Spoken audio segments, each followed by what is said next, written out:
चिवताई मस्त एन्जॉय करते. मोड आलेली कुळीत खूप मस्त एन्जॉय करते. नमस्कार मंडळी, श्री स्वामी समर्थ. माझ्या जस्ट नेहाज डेली ब्लॉगमध्ये तुमचं सगळ्यांचं स्वागत. आज सकाळी सकाळी ब्लॉग करण्याचं कारण मी थोडंसं माझं डेली रुटीन, मी सकाळी कसं आवरते ऑफिसला जाताना किंवा स्वयंपाक कसा करते, हे सगळं मला तुमच्याबरोबर शेअर करायचं होतं. एकाच वेळेला मी सगळ्या गोष्टी कशा मॅनेज करते, सकाळचा नाश्ता, जेवण, हे सगळं. तर आणि थोडं आज ना एक वेगळी रेसिपी करणार आहे, म्हणून खरं तर मी हा व्हिडिओ करते प्रॉबब्ली. तर हे बघा, ह्या पोटलीमध्ये असं मी बांधून ठेवले कुळीत. तर ते मी दाखवते तुम्हाला उघडून. हे असे छान मोड आलेत. आपण मूग, मटकी याला मोड आणून उसळ करतो किंवा त्याची घट्ट अशी भाजी करतो किंवा आमटी करतो. तर मी आता ही अशी कुळथाची आमटी करणार आहे. मस्त खूप छान टेस्टी लागतं. भाताबरोबर खाऊ शकता तुम्ही, भाकरीबरोबर खाऊ शकता, व्हॉटेवर. मस्त एकदम पौष्टिक पण आहेत आणि थोडीशी व्हरायटी पण आहे. नेहमी मूग मटकी करतो आपण. सो मी ते धुवून घेतले, हे बघा. आणि मी आता ना हे कुकरमध्ये टाकते. हे बघा, हे असं मी आता कुकरमध्ये घेतलंय. याला 3 शिट्ट्या काढते कुकरमध्ये आणि मग ह्याला आपण फोडणी देऊया. पण त्याच्यात काय मसाले जातील काय नाही तेही दाखवते. हे कुकरला लावताना मी असंच लावून घेते, याच्यात कुठलाही आत्ता आधी मसाला टाकत नाहीये. मिक्सरला एक मसाला तयार करून घेते. कांदा आहे, तुम्हाला हवा असल्यास तर तुम्ही भाजू शकता. मी कांदा कच्चाच घेणार आहे आणि मग तो तेलावर मी भाजणार ते मसाला. त्यात आलं लसूण आहे, कोथिंबीर घेतली आहे, ओलं खोबरं. तुमच्याकडे सुकं खोबरं असेल तर ते तुम्ही सुकं खोबरं घेऊ शकता. माझ्याकडे हे ओलं खोबरं रेडी आहे म्हणून मी घेतलंय. तर कांदा खोबरं जे आपण कोकणातले लोक जे वाटप करतात कांदा खोबऱ्याचं, ते जनरली वाटप करावं. आणि हे आता मी मिक्सरला लावून घेते. हे असं हे मस्त बारीक असं छान वाटून घेतलंय. हा कुकर होईपर्यंत मी इतर कामं आवरायला घेते. त्याचसोबत आज आपण ही सुरणाची कापं करणार आहोत. तर हा कुकर होतोय तोपर्यंत मी चहा ठेवते आणि ही सुरणाच्या कापांची तयारी करते. त्याच्यात आलं मी घिसून घेते.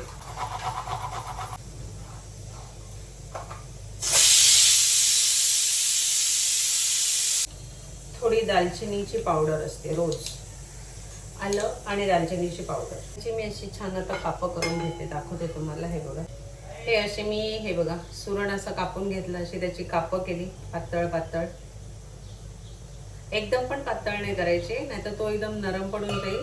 तुम्हाला असं ते फ्राय करताना प्रॉब्लेम होऊ शकतो, म्हणून थोडेसे जरासे जाडसर असे कापं केली आहेत. मी आधीच त्याला सोलून स्वच्छ धुवून ठेवला होता, पण परत एकदा त्याला आपण धुवून घेऊया.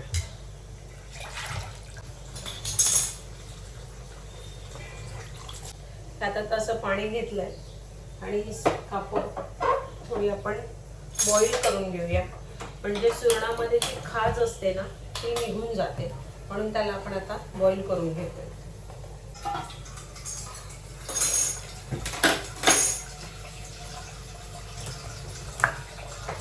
कुकर झालेला आहे, जरा बाजूला करून ठेवते. हे इथे असं छान आहे बघा, उकळलंय. चहामध्ये मी साखर नाही वापरत, नेहमी गुळच वापरते. तर गुळाचा चहा असतो माझ्याकडे. पुदिन्याची पानं आहेत ती टाकते. पुदिना टाकलाय, आता 2 तुळशीची पानं टाकते. गवती चहा.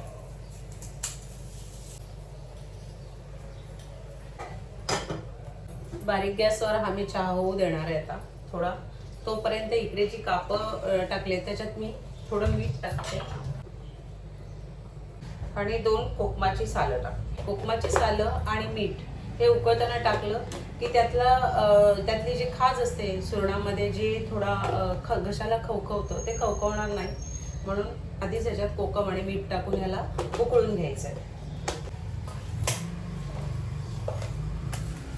तोपर्यंत मी पोळ्यांसाठी कणिक भिजवून घेते.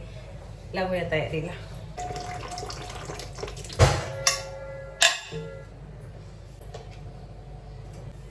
चला, कणिक मळून घेते मी. आपला चहा उकळलेला आहे. मी आता गॅस बंद करते आणि त्याला बाजूला ठेवते, म्हणजे आपल्याला इथे ओट्यावरती शेगडीवरती जागा होईल. अजून काही करायचं असेल तर मला स्पेस मिळेल.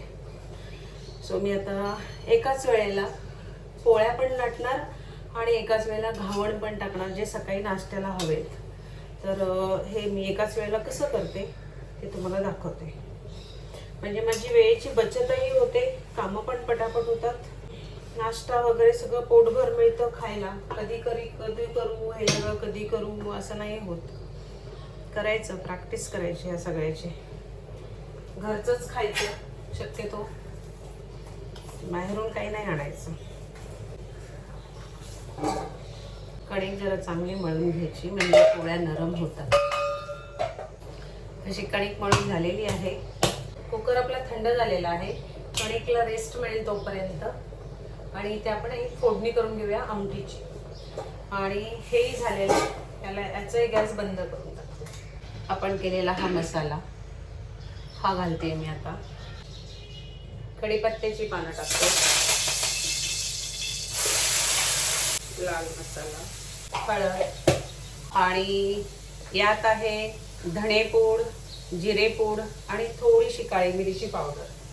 हे याच्यात टाकते आणि आता हे चांगलं भाजू देते बारीक गॅसवर. तोपर्यंत हा कुकर उघडते. शिजलेच चांगले. याच मिक्सरच्या भांड्यामध्ये हे थोडंसं मी मिक्सरला लावून घेते, म्हणजे त्याची जरा एक टेस्ट अजून त्या सांबारमध्ये उतरेल.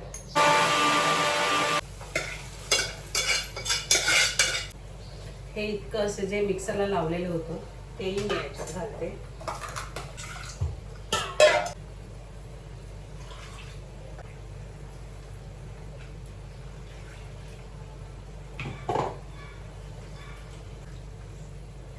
असं सगळं वापरून घेतलं, वाया काही जाऊ द्यायचं नाही. हे जाऊ दे आता घासायला. अधूनमधून जरा घड्याळात बघत चला किती वाजलेत. बघितलेत मी 9:15 होत आहेत. 9 वाजून 9:15 ऑलमोस्ट 9:15 झालेले आहेत. बघूया आता. माझ्याकडे फक्त 9:45 पर्यंत वेळ आहे. अर्ध्या तासात अजून बऱ्याच गोष्टी करायच्या. तर हे आता मी मीठ टाकलंय. घावणची तयारी करते. तांदूळ कालच दळले.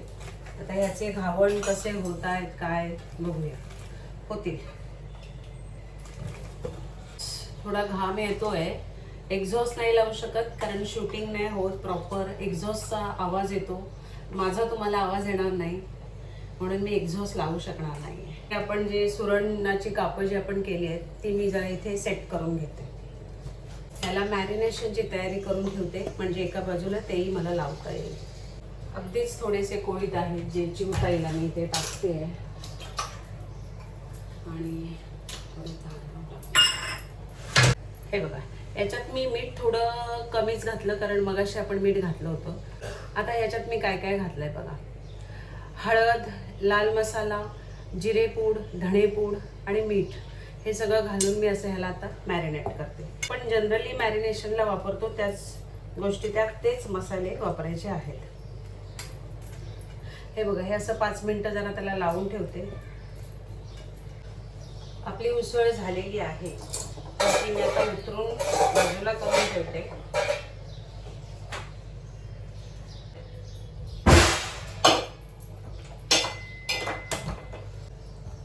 सगळ्यात आधी मी हे मसाल्याला हात लावलं की पोळ्या आणि हे करता येणार नाही, म्हणून हे मॅरिनेशन केलेले हे पटकन मी ह्याला लावून घेते.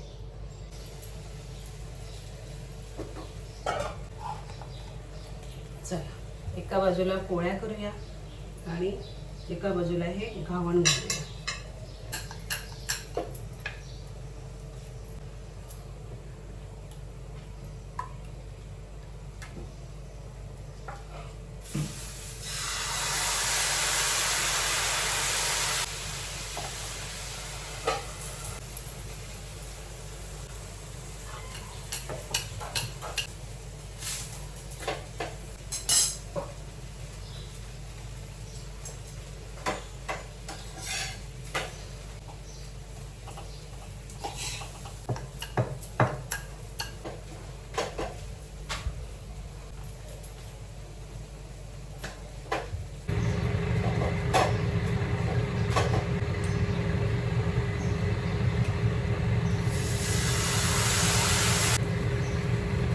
35 झालेले आहेत.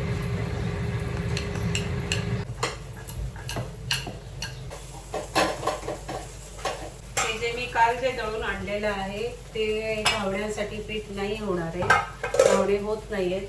तरी पण मी पेशंटली ते करते, पण ते घावण्याचं पीठ नाही आहे.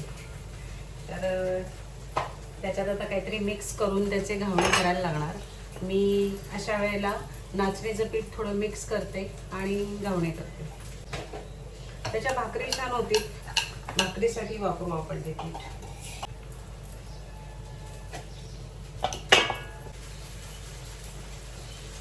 हे असं चालूच राहणार आहे. मी तुम्हाला एक 10 मिनिटांनी भेटते सगळं झाल्यावर. 9:45 झालेले आहेत तरी पण. आणि आता हे बघा, ह्याचं घावण अजून 2-3 घावण करायचे बाकी आहेत. इथे ही कापं झालेली आहेत, ती आता मी भरून ठेवते. आणि थोडासा राईस गरम व्हायला ठेवला आहे परत. आणि तुम्हाला दाखवते जी मी उसळ बनवली आहे ती कशी आहे, कशी दिसते. कशी छान रंग बघा, काय त्याचा अप्रतिम आला आहे. तर ही तुम्ही भाकरीसोबत खाऊ शकता, भातासोबत खाऊ शकता. आता जरा श्रावणात थोडं मच्छी मटणाची आठवण येते, नॉनव्हेजची आठवण येते.